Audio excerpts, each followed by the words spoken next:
வாழ்க்கையில் இருக்கக்கூடிய பிரச்சனையை நினச்சி புலம்பிகிட்டே இருக்கவங்களா நீங்கள்? இதை கேளுங்க. வாத்துக்கள் கூட்டமாக நடந்து போகிறத பார்த்துருக்கீங்களா? அது அமைதியாகவே போகாது. ஒரு நிமிஷம் கூட வாயை மூடாமல் கத்திட்டே தான் போகும். கொஞ்சம் நிதானமாக கண்களை மூடி கவனிச்சா போதும், அது பேசலை புலம்புது அப்படின்னு. என்னடா இது, நம்ம பாட்டு தண்ணியில் மிதந்துட்டு இருந்திருப்போம், நம்மளை வளர்க்குறேன்னு சொல்லிட்டு இந்த ஆள் வேற நம்மளை பிடிச்சிட்டு வந்து அங்கேயே இங்கேயே நடக்க விட்டுட்டு இருக்காரு. சரி, சாப்பாடாவது சரியாக தருவாரான்னு பார்த்தா அதுவும் இல்லை. சரி, தப்பிச்சு போய் தனியாக வாழலான்னு பார்த்தா அங்கேயே யாராவது ஒருத்தர் பிடிச்சிட்டு போய் நம்மளை கறிக்கடையில் கொடுத்துருவாங்க. இந்த மாதிரி அது தன்னோட வாழ்க்கையில் உள்ள பிரச்சனையை சொல்லி எந்நேரம் புலம்பிட்டு தான் இருக்குது. அது கத்திட்டு இருக்க மாதிரி நமக்கு தெரியுது. ஆனால் அந்த கழுகோட சத்தத்தை எங்கேயாவது கேட்டிருக்கீங்களா?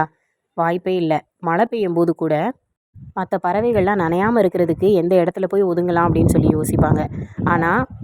ஆனால் கழுகு மட்டும் உயர உயர பறந்து அந்த மழை பொழியக்கூடிய மேகத்துக்கு மேலே போய் பறக்க ஆரம்பிச்சிடும்.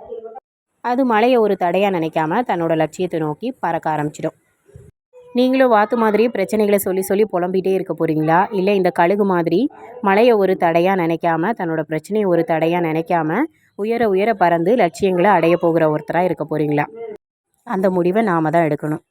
பிரச்சனைகளை நம்ம என்றைக்குமே தடையாக நினைக்காம லட்சியத்தை மட்டும் கையில் வச்சுட்டு முயற்சி பண்ணோம் அப்படின்னா வெற்றி நிச்சயம். நம் லட்சியம் நம் கையில்.